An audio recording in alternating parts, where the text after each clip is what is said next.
Good morning dear friends, welcome to my channel. ഇന്നത്തെ വീഡിയോയിലൂടെ നാം ഡിസ്കസ് ചെയ്യുന്നത് അക്കൗണ്ടൻസിയുടെ പാർട്ട് ബിയിലെ cash flow statement, analysis of financial statements എന്ന ഭാഗത്ത് ക്യാഷ് ഫ്ലോ സ്റ്റേറ്റ്മെൻറ്റ്സ് എന്ന ഭാഗമാണ് നാം ഇന്ന് ചർച്ച ചെയ്യുന്നത്. ക്യാഷ് ഫ്ലോ സ്റ്റേറ്റ്മെൻറ്റ് എങ്ങനെ പ്രിപ്പയർ ചെയ്യാം എന്നുള്ളതിൻ്റെ വീഡിയോയെ ക്യാഷ് ഫ്ലോ സ്റ്റേറ്റ്മെൻറ്റിൻ്റെ പ്രിപ്പറേഷനെ പല ഭാഗങ്ങളാക്കി നിങ്ങൾക്ക് വളരെ എളുപ്പത്തിൽ പ്രസൻറ്റ് ചെയ്യുന്ന രീതിയിലേക്കാക്കിയിരിക്കുകയാണ്. അപ്പോൾ ക്യാഷ് ഫ്ലോ സ്റ്റേറ്റ്മെൻറ്റിൻ്റെ ആദ്യ ഭാഗമായ calculation of net profit before tax and extraordinary item എന്ന ഭാഗത്തെക്കുറിച്ചുള്ള വീഡിയോയാണ് ഇപ്പോൾ നിങ്ങൾ കാണുവാൻ പോകുന്നത്. വളരെ ലളിതമായിട്ട് ഫോക്കസ് ഏരിയയെ ബേസ് ചെയ്ത് തയ്യാറാക്കിയിരിക്കുന്ന വീഡിയോയാണിത്. അതുകൊണ്ട് നിങ്ങൾക്ക് വളരെ എളുപ്പത്തിൽ ഇത് പഠിക്കുന്നതിന് സഹായകമാകും എന്നുള്ളത് ഉറപ്പാണ്. പൊതുപരീക്ഷയ്ക്ക് മുഴുവൻ മാർക്കും വാങ്ങാനുള്ള സാധ്യതയും ഇതിലുണ്ട്. നമുക്ക് പാഠഭാഗത്തേക്ക് കടക്കാം. ക്യാഷ് ഫ്ലോ സ്റ്റേറ്റ്മെൻറ്റിനെ ഏറ്റവും എളുപ്പത്തിൽ പ്രസൻറ്റ് ചെയ്യുന്നതിനായി അതിനെ പല ഭാഗങ്ങളാക്കി അവതരിപ്പിച്ചിരിക്കുകയാണ്. അതിലെ ഒന്നാമത്തെ ഭാഗമാണ് ഈ വീഡിയോയിൽ പറയുന്നത്. Calculation of net profit before tax and extraordinary item. Calculation of net profit before tax and extraordinary item എങ്ങനെ കണ്ടെത്തും എന്നുള്ളതാണ് ഇവിടെ നിങ്ങളിപ്പോൾ കണ്ടുകൊണ്ടിരിക്കുന്നത്. ആദ്യമായിട്ട് നമ്മൾക്ക് ക്വസ്റ്റ്യനിൽ തന്നിരിക്കുന്ന നെറ്റ് പ്രോഫിറ്റ് പ്രീവിയസ് ഇയറിലെയും കറണ്ട് ഇയറിലെയും 2 വർഷത്തെ നെറ്റ് പ്രോഫിറ്റ് നമ്മൾക്ക് എപ്പോഴും ക്വസ്റ്റ്യനിൽ തരാറുണ്ട്. അതിൽ ക്ലോസിംഗ് ബാലൻസ് ഏതാണോ അതിൽ നിന്ന് ഓപ്പണിംഗ് ബാലൻസ് മൈനസ് ചെയ്യുമ്പോൾ കിട്ടുന്നതാണ് ഇവിടെ സൂചിപ്പിച്ചിരിക്കുന്ന ഈ net profit. Net profit closing balance minus opening balance, അതിൻ്റെ ആ ഡിഫറൻസ് തുകയാണ് ഈ എടുത്തിരിക്കുന്നത്. അതിൻ്റെ കൂടെ ആഡ് ചെയ്യേണ്ട 5 ഐറ്റംസ് ആണുള്ളത്. ഒന്ന്, ട്രാൻസ്ഫർ ടു റിസർവ്. റിസർവിലേക്ക് ഏതെങ്കിലും എമൗണ്ട് ട്രാൻസ്ഫർ ചെയ്തു എന്ന് ക്വസ്റ്റ്യനിൽ പറഞ്ഞിട്ടുണ്ടെങ്കിൽ ആ എമൗണ്ട് ആഡ് ചെയ്യേണ്ടതാണ്. രണ്ടാമതായി പറഞ്ഞിരിക്കുന്നത് proposed dividend previous year. Previous ഇയറിലെ പ്രപ്പോസ്ഡ് ഡിവിഡൻഡ് ഏതാണോ ആ എമൗണ്ടും ആഡ് ചെയ്യണം. Interim dividend during the year, interim dividend during the ഇയറും ആഡ് ചെയ്യേണ്ടതാണ്. നാലാമതായി പറയുന്നത് provision for tax current year. Current ഇയറിലെ പ്രൊവിഷൻ ഫോർ ടാക്സ് ആഡ് ചെയ്യണം. അഞ്ചാമതായിട്ട് extraordinary item debited. Extraordinary item എന്ന് പറഞ്ഞാൽ നമുക്ക് ഫയർ മൂലം എന്തെങ്കിലും നഷ്ടമുണ്ടാവുകയോ അൺഎക്സ്പെക്റ്റഡ് ആയിട്ടുണ്ടാകുന്ന നഷ്ടങ്ങളെയാണ് എക്സ്ട്രാ ഓർഡിനറി ഐറ്റം എന്ന് സൂചിപ്പിച്ചിരിക്കുന്നത്. അത് ഡെബിറ്റഡ് എന്ന് സൂചിപ്പിച്ചത് അവ നഷ്ടമുണ്ടാകുമ്പോൾ നമ്മൾ സാധാരണ ഡെബിറ്റ് ആണ് പതിവ്. നഷ്ടങ്ങളെ ഡെബിറ്റ് ചെയ്യാറാണ് പതിവ്. അതുകൊണ്ടാണ് എക്സ്ട്രാ ഓർഡിനറി ഐറ്റം ഡെബിറ്റഡ് എന്ന് പറഞ്ഞ്. ഏതെങ്കിലും നഷ്ടമുണ്ടായി നമ്മൾ ഡെബിറ്റ് ചെയ്യപ്പെട്ടിട്ടുണ്ടെങ്കിൽ ആ എമൗണ്ടും ആഡ് ചെയ്യേണ്ടതാണ്. ഇനിയും അതിൽ നിന്ന് ലെസ് ചെയ്യാനുള്ള 2 ഐറ്റമാണുള്ളത്. ഒന്ന്, റീഫണ്ട് ഓഫ് ടാക്സും 2 എക്സ്ട്രാ ഓർഡിനറി ഐറ്റം ക്രെഡിറ്റഡ്. ഇനി എക്സ്ട്രാ ഓർഡിനറി ഐറ്റം ക്രെഡിറ്റഡ് എന്ന് സൂചിപ്പിച്ചിരിക്കുന്നത് നമുക്ക് ഈ നഷ്ടമുണ്ടാകുമ്പോൾ നമ്മൾ ഇൻഷുറൻസ് കമ്പനിയിൽ ഇൻഷുറൻസ് ക്ലെയിം എടുത്തിട്ടുണ്ടെങ്കിൽ ഇൻഷുറൻസ് കമ്പനി നമുക്ക് ക്ലെയിം തരാറുണ്ട്. ആ ക്ലെയിം ലഭിച്ചിട്ടുണ്ടെങ്കിലാണ് എക്സ്ട്രാ ഓർഡിനറി ഐറ്റം ക്രെഡിറ്റഡ് എന്നർത്ഥമാക്കിയിരിക്കുന്നത്. അപ്പോൾ 5 ഐറ്റംസ് നെറ്റ് പ്രോഫിറ്റിനോടൊപ്പം ആഡ് ചെയ്യണം. നെറ്റ് പ്രോഫിറ്റ് കണ്ടെത്തുന്നത് ക്ലോസിംഗ് ബാലൻസിൽ നിന്നും ഓപ്പണിംഗ് ബാലൻസ് മൈനസ് ചെയ്യണം. പലപ്പോഴും നമ്മളുടെ ക്വസ്റ്റ്യനിൽ നമ്മൾക്ക് തരുന്നത് 2 വർഷത്തെ നെറ്റ് പ്രോഫിറ്റിൻ്റെ ബാലൻസുകളാണ്. അതിൽ കറണ്ട് ഇയറിൽ നിന്നും പ്രീവിയസ് ഇയറിലെ ബാലൻസ് മൈനസ് ചെയ്ത് കിട്ടുന്ന തുകയോടൊപ്പം ഈ 5 ഐറ്റംസ് ആഡ് ചെയ്യാനുണ്ട്. ഒന്ന്, ട്രാൻസ്ഫർ ടു റിസർവ്. റിസർവിലേക്ക് ട്രാൻസ്ഫർ ചെയ്തു എന്ന് പറയുന്നത് റിസർവുകൾ നമ്മൾക്ക് അവിടെ സൂചിപ്പിക്കുന്ന റിസർവ്സ് ആൻഡ് സർപ്ലസിൽ സൂചിപ്പിച്ചിരിക്കുന്ന റിസർവുകളെല്ലാം തന്നെ ആകാം. അതിലേക്ക് ഏതെങ്കിലും റിസർവുകളിലേക്ക് ട്രാൻസ്ഫർ ചെയ്തിട്ടുണ്ടെങ്കിൽ അവയുടെ കാര്യമാണ് ഇവിടെ സൂചിപ്പിക്കുന്നത്. പ്രൊപ്പോസ്ഡ് ഡിവിഡൻഡ് പ്രീവിയസ് ഇയർ, കഴിഞ്ഞ വർഷത്തെ ഡിവിഡൻഡ്, പ്രൊപ്പോസ് ചെയ്യപ്പെട്ട dividend. Interim dividend during the year, നടപ്പ് വർഷത്തെ ഇൻ്ററിം ഡിവിഡൻഡ്. ഇടക്കാല വിഹിതമെന്നാണ് ഡിവിഡൻഡ്. കമ്പനിക്ക് അധിക ലാഭം ഉണ്ടാകുമ്പോൾ സാധാരണ ഇടയ്ക്ക് ഡിവിഡൻഡ് പ്രഖ്യാപിക്കാറുണ്ട്. അതാണ് ഇൻ്ററിം ഡിവിഡൻഡ് എന്ന് സൂചിപ്പിച്ചിരിക്കുന്നത്. പ്രൊവിഷൻ ഫോർ ടാക്സ് എന്നത് കറണ്ട് ഇയറിൽ ടാക്സിനായി നമ്മൾ ടാക്സ് അടയ്ക്കാൻ വേണ്ടി നീക്കി വയ്ക്കപ്പെട്ടിരിക്കുന്ന തുക. Extra ordinary item debited. Less ചെയ്യേണ്ട 2 ഐറ്റമാണ് refund of tax, extra ordinary item creditor. അപ്പം ഈ നെറ്റ് പ്രോഫിറ്റിൻ്റെ കൂടെ ആഡ് ചെയ്യാനുള്ള തുക മുഴുവൻ ആഡ് ചെയ്ത് കിട്ടുന്ന ആൻസറിൽ നിന്നും ലെസ് ചെയ്യാനുള്ളവയുടെ ടോട്ടൽ എടുത്ത് അവ ലെസ് ചെയ്യുമ്പോൾ കിട്ടുന്നതാണ് net profit before tax and extraordinary item. നമുക്കൊരു ചോദ്യത്തിലൂടെ കൂടുതൽ കാര്യങ്ങൾ മനസ്സിലാക്കാനായിട്ട് ശ്രമിക്കാം. Problem number 1. From the following information for the year ended 31 March 2018 calculate net profit before tax and extraordinary item.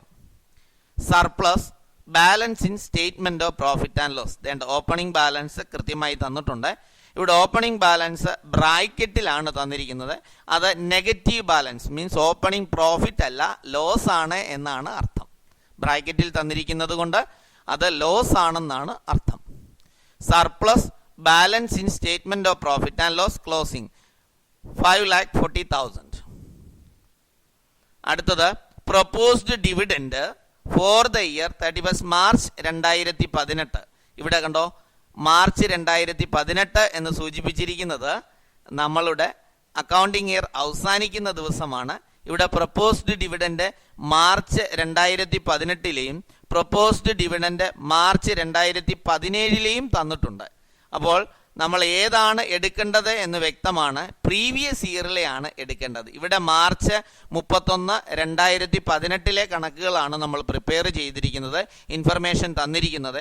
അത് വെച്ചുകൊണ്ടാണ് നമ്മൾ ഉത്തരത്തിലേക്ക് പോകുന്നത്. അപ്പോൾ നമുക്ക് വേണ്ടത് പ്രീവിയസ് ഇയറിലെയാണ്. അപ്പോൾ മാർച്ച് 2017 2,10,10,000 നമ്മൾ ആൻസറിൽ എടുക്കേണ്ടത്.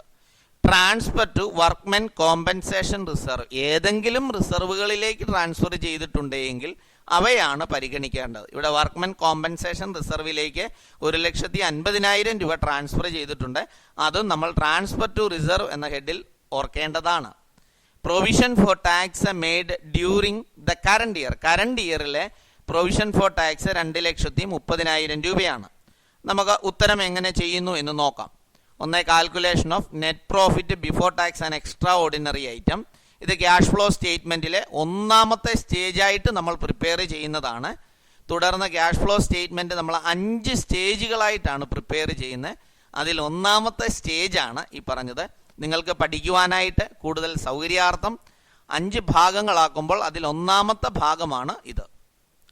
അപ്പോൾ നമ്മൾക്ക് ശ്രദ്ധിക്കാം, calculation of net profit before tax and extraordinary item. Particulars, amount എന്ന് 2 ഭാഗം ആണ് പറഞ്ഞിരിക്കുന്നത്. ഒരു സ്റ്റേറ്റ്മെൻറ്റ് പോലെയാണ് നമ്മൾ പ്രിപ്പയർ ചെയ്യുന്നത്. ക്യാഷ് ഫ്ലോ സ്റ്റേറ്റ്മെൻ്റ് ആണ്, അതിൻ്റെ ഒന്നാമത്തെ പോർഷൻ ആയിരുന്നു ഇത്.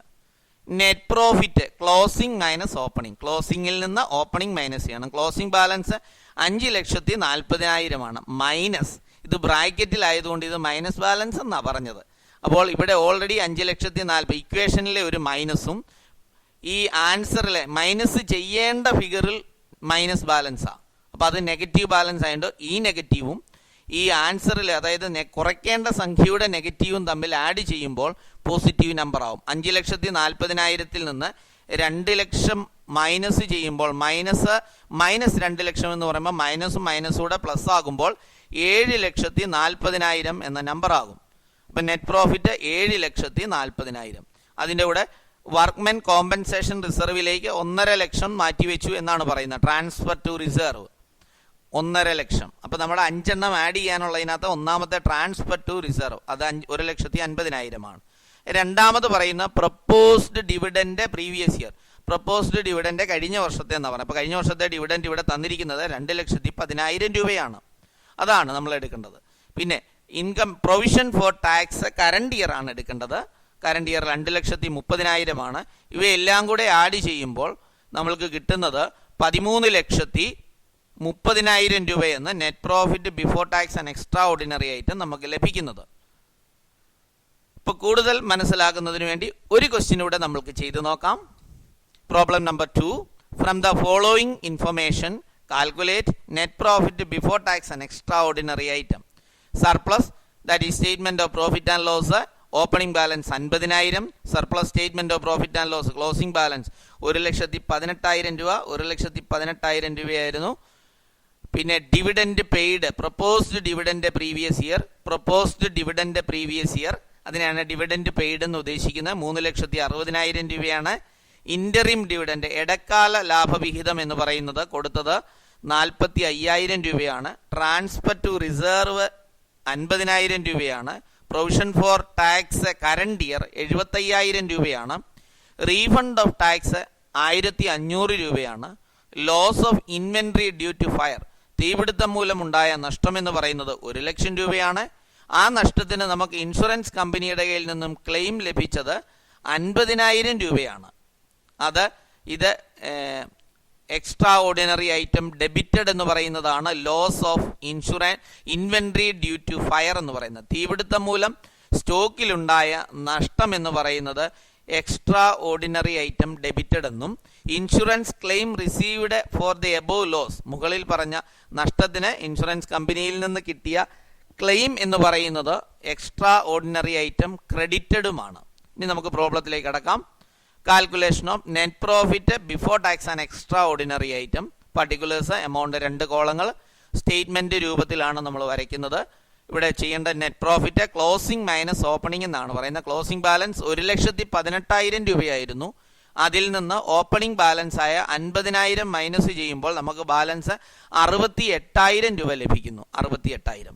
അതിൻ്റെ കൂടെ ആഡ് ചെയ്യേണ്ട ഐറ്റംസ് ട്രാൻസ്ഫർ ടു റിസർവ് 50,000 രൂപയാണ്. അത് നമ്മൾ ആഡ് ചെയ്യുന്നു.